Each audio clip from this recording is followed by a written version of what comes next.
caught my husband sneaking off with his flirty co-worker, so I teamed up with her husband for the ultimate revenge that ruined their lives instantly.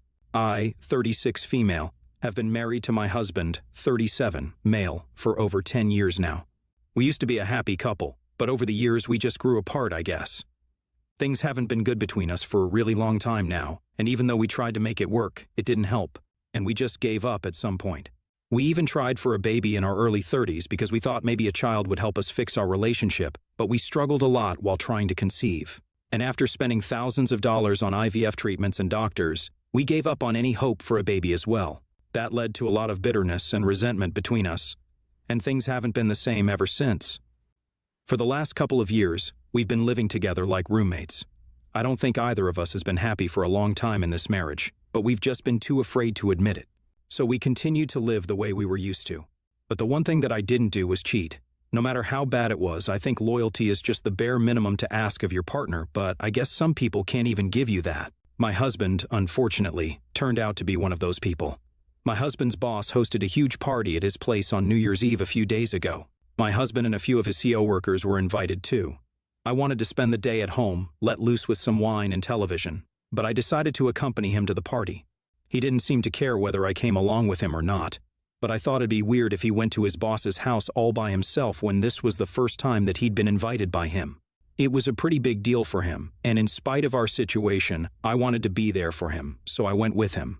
Once we got there, he spent most of his time talking to one of his KO workers. I'll call her Natalie, 29, female. I knew for a fact that Natalie had a crush on him.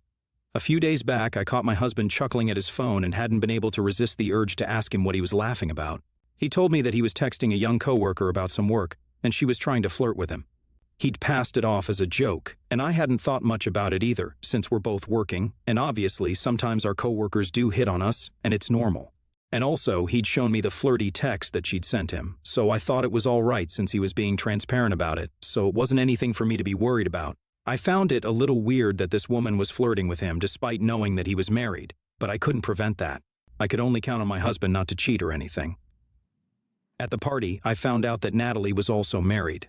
She'd been married for a year now, and her husband, Paul, 35, happened to go to the same school as me. We weren't exactly friends, but we did remember each other, and so we decided to talk to each other while our spouses hung out. At around 10 p.m., an hour after we'd reached the party, Paul and I noticed that both our partners were missing. Now, my boss's house was almost a mansion. It was that big, and there were 2 floors and several rooms, so we didn't know where to look for them. Also, the fact that we were just guests and were supposed to limit ourselves to the ground floor didn't help. So, we decided to try calling them. It was kind of uncomfortable for both of us, because I'm guessing even he knew that my husband had a bit of a thing for Natalie. But we didn't address it, because who wants to think about their spouse cheating on them? After a few minutes, when they still didn't answer, we decided to go look for them. By that point, most of the people at the party were very drunk anyway, and were trying to pick a song for karaoke. So we knew that nobody would notice that we were gone. We walked through the entire house but couldn't find them in any of the rooms, and the more we searched, the harder we found it to believe that they were doing anything innocent. Paul and I didn't say a word to each other because of how intensely awkward the situation was, and searched the house in silence. Finally, we managed to find them in the backyard. They were sitting on the grass and looking up at the sky with a bottle of really expensive wine they probably nicked from their boss's kitchen. Paul and I really, truly wanted to believe that things were not what they seemed and they were probably just sitting with each other platonically. But then Natalie turned to my husband and kissed him on the cheek, and that's when any hopes we had were immediately shattered. Thankfully, we didn't make any sound, and we were in such a spot that they couldn't see us either, so after a few minutes of just gaping at them with our mouths open in disbelief, I dragged Paul back into the house so that they wouldn't catch us. I didn't know what to do or what to say, but I just knew that I needed to get the hell away from them, or else I might actually go up to my husband and slap him senseless for what he'd just done.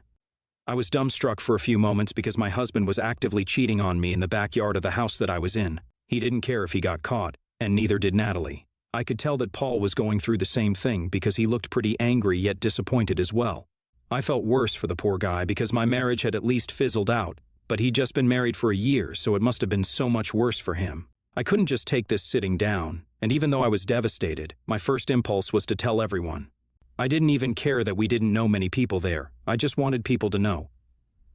I waited for a few seconds to formulate something, which was hard given that I was seething inside. But I did come up with a way to get back at this man. I told Paul what I was thinking about, and even though he didn't verbally say anything, he nodded, and that's all the confirmation I needed. So, at 1:45, I went to the living room, and everyone was pretty much soused by then. My husband's boss was also having a gala time, so I didn't hesitate and announced to the room that Paul and I had arranged a very special fireworks display in the backyard to thank the boss for hosting us. There were a lot of drunken cheers and some even clapped, but thankfully the backyard was too far off and the sound wasn't going to carry. I had to request the people to be silent since I couldn't trust a whole drunken lot to not start giggling at any given moment. They didn't even question why exactly they had to be so quiet just for a fireworks display, so that was one advantage of them being drunk. Anyhow, we got to the bay window at the back of the house, which opened up to the backyard, and as soon as it was midnight, we opened up the curtains. Just as we'd expected, my husband and Natalie were still in the backyard and kissed each other at midnight. It was the perfect dramatic reveal to expose our cheating partners, and as soon as they were caught in the act, every single person present there froze. Not just my husband and Natalie, but also the drunk guests. His boss was staring at them, looking as scandalized as he humanly could, and so was the HR head, who was also present at the party. My husband and Natalie looked ready to make a run for it, and after a few seconds of stunned silence, they did hastily get up and rush to get out of the place. Somehow, they didn't even wait for me and Paul because obviously they could see that we knew what they'd done. Within minutes, we heard the sound of cars driving away, and knew that it was them leaving like cowards. After that incident, people started sobering up, my husband's co-workers especially, and his boss announced awkwardly that the party had to end earlier than expected because of whatever just happened. They didn't say anything to us because what could they even say? That we were in the wrong for exposing our cheating partners? I hardly think anyone had the nerve to even come up to us since both Paul and I looked really upset.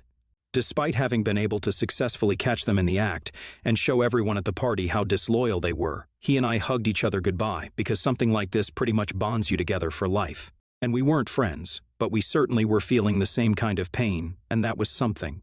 We headed back to our houses, and I was dreading what was going to happen. Of course, there'd be a confrontation which would lead to a massive fight, but I just wasn't mentally prepared for it. I knew that this was the end of the road for us, and I was going to have to file for divorce soon. But I felt so emotionally drained that I didn't feel like speaking to him or screaming at him for what he'd done to me. I just wanted to get it over with. Luckily, when I came back home, he wasn't there. My husband had probably realized that he was the last person I'd want to see after what happened at the party, and he made himself scarce. I didn't care where he was, so I didn't ask either, and went to sleep peacefully.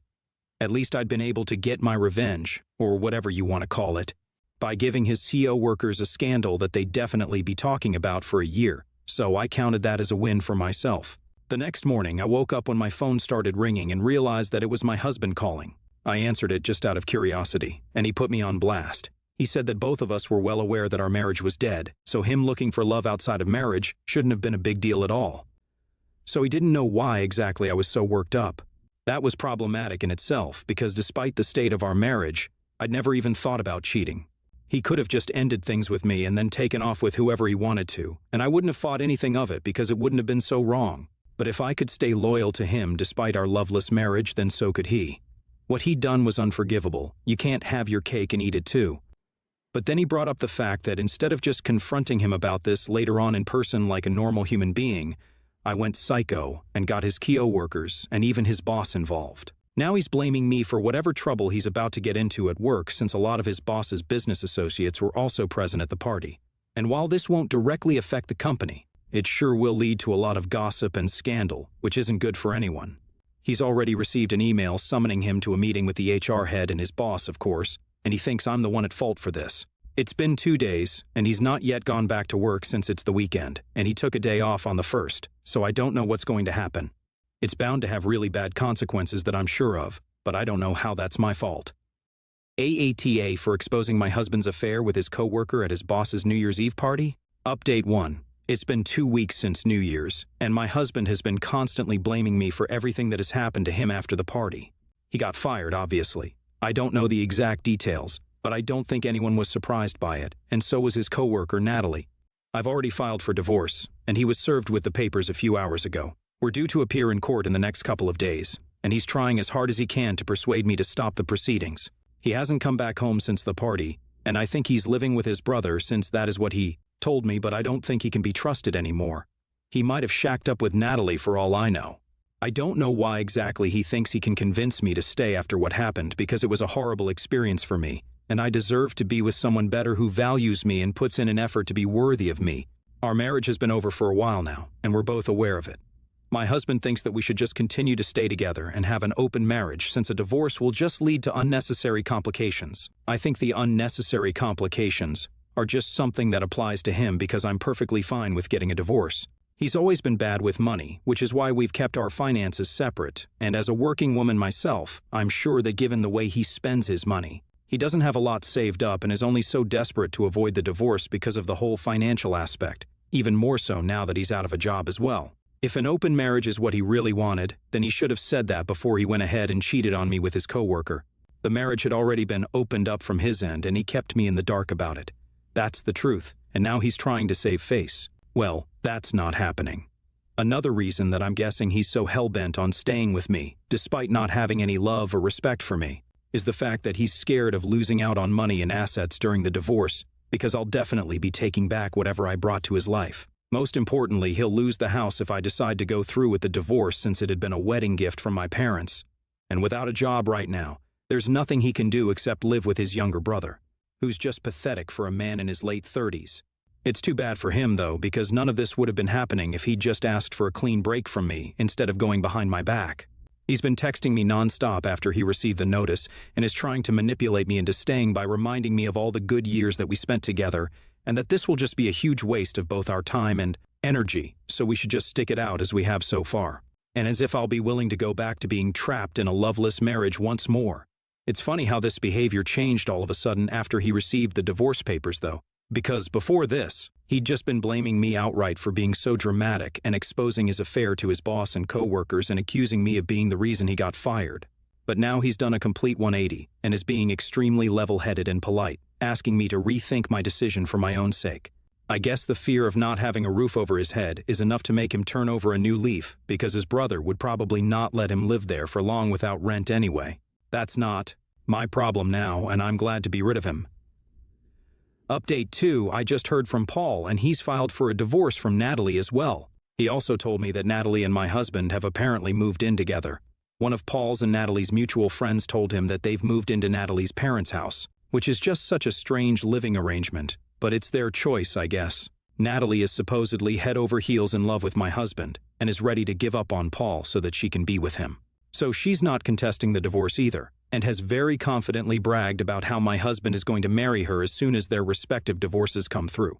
I was really shocked when I learned about this particular piece of information, because just a few minutes before my phone call with Paul, I'd received yet another text from my husband begging me to reconsider the divorce and stay with him just to avoid the divorce because it's so unnecessary. And if I'm not wrong, the law doesn't permit him to remain married to me while getting married to Natalie, so I'm pretty sure that he's lying to that idiotic woman just so that he has a place to live in for now.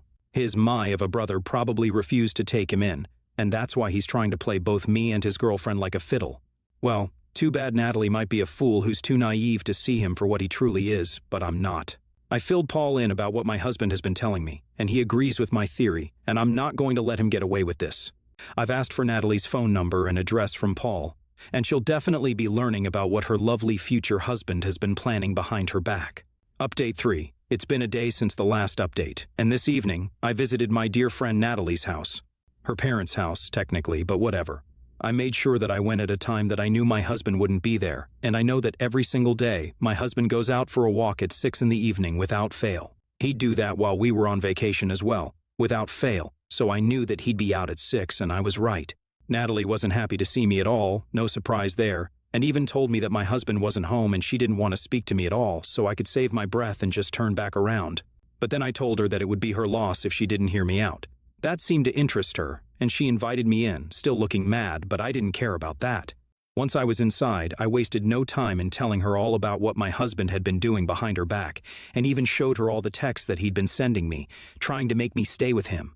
She was pretty heartbroken, and even refused to believe that I was telling her the truth for the first few seconds, and I did feel sort of sorry for the poor woman because, unlike my husband, she seemed to actually have genuine feelings for him. She started sobbing as soon as she realized that the messages weren't fake, and it was hard to watch. I didn't relish the experience as much as I thought I would, but at least I did my part and let her know the truth. My husband is an incredibly selfish man who cannot think about anyone except himself, and it was important for her to know that. She was sobbing so loudly that even her parents had to come to the room to console her, and I had to explain to them the reason why. It was pretty awkward because, obviously, this isn't the kind of conversation you want to have with someone's parents, no matter what they've done to you. As soon as I finished, Natalie's dad got up, and he looked like he was going to punch my husband when he saw him. He told Natalie politely but firmly that he'd be kicking my husband out of the house as soon as he came back from his walk. He'd never liked the guy, apparently, and could tell from the very first second that there was something off about him. He'd forgiven Natalie for cheating on Paul, but he wasn't going to tolerate this, and I think that was a good move as a father. He thanked me for being honest, even though I had no reason to, and could have just said nothing and watched the drama unfold. After that, I left, and even though I feel a little bad for Natalie, I can't wait to find out what's going to happen to my husband. I still can't believe that he'd really thought he could play me and his girlfriend just to get what he wanted. It's pretty dangerous to be a stupid, selfish a-hole and still believe that you're a genius. My husband's living proof of that. Update 4. Hey guys, I think it's been almost 2 weeks since I visited Natalie and told her all about my husband's two-timing, and well, Natalie's father had the good sense to kick my husband out the very same day that I dropped by and filled him in on what he was up to. So he's basically kind of homeless right now, and has been relying on his friends to let him sleep on their couches. I know this because he sent me a long rant about how I'd ruined his life, and that he hopes I can live with myself now after effectively turning his life into something straight out of his worst nightmares. I checked, and as it turns out, I'm totally fine with this. He has no job, no house, and worst of all, no girlfriend or wife to bail him out either. He's also going through a divorce, but I don't even know how he's going to be able to afford a decent lawyer for himself now that he's out of options. So I'm guessing I have the settlement in the bag right now. My friends and family are really happy that I did what I did because, honestly, this was all a long time coming. I regret the fact that I didn't do this earlier and leave him the first time I felt like I was losing feelings for him. I don't have any regrets about anything at all. I gave this marriage my all until I just couldn't, and I'm at peace with everything now. He's the one who cheated, and he's the one who's lost everything now, so that's just karma. I'm just going to live for myself now and do what I want. Life's going to be good for me now. I'll make sure of it.